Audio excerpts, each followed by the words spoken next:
Hello. Video आणि location पाहून तुम्हाला समजलंच असेल की आता आम्ही गावाला आलेलो आहे. आणि मागच्या वेळेस व्हिडिओमध्ये तुम्हाला सांगितलं होतं की गावाला आम्ही लसूण लावलेला आहे.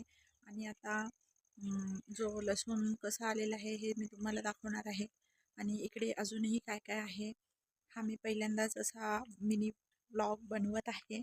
तर तुम्ही समजून घ्या, काही जर चुकलं असेल तर. सगळ्यात आधी आपण आता इकडचे जो लसूण लावला होता तो पाहूया. आणि बघा, छान असं इकडचं वातावरण आहे. इथे सनसेट आहे. आता संध्याकाळचे 5 वाजलेले आहेत. 5:35 झालेले आहेत. पहा, आता मी तुम्हाला इकडचं जे आहे लसूण जो लावला होता तो तुम्हाला दाखवतो. तो लसूण लावला होता बघा, इथे इतका असा मोठा झालेला आहे. आणि छान पद्धतीने असा हा लसूण इथे आलेला आहे. पहिल्यांदाच हे लावला होता. ब्लॉगमध्ये मी सर्व काही सांगितलेलं आहे, कशा पद्धतीने हा लसूण लावलेला आहे. आणि इथे पहा, हे जे आहेत मिरच्याची रोप आहेत. तुम्ही बघा, त्याला छान अशा मिरच्या सुद्धा आलेल्या आहेत.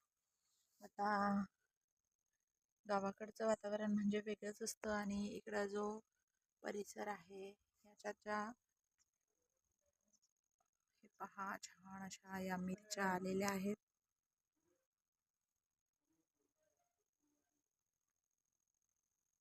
पहा, आता आपल्याकडे गावाकडचे बरेचसे ब्लॉग आहेत, तुम्ही नक्की जाऊन पहा. आणि टोमॅटोही मी तुम्हाला दाखवणार आहे. आता सनसेट तर खूप छान झालेला आहे. इथे पहा, टोमॅटोचे थोडेसे रोपं लावलेले आहेत.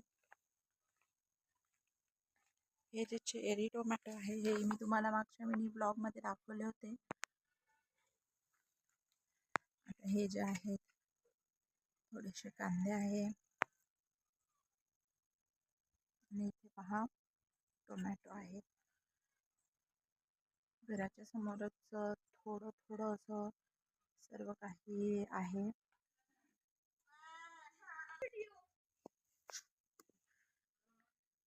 वाजले आहेत. आणि पहा, शेतातून या ज्या काम करणारे आहेत ते घरी चाललेले आहे.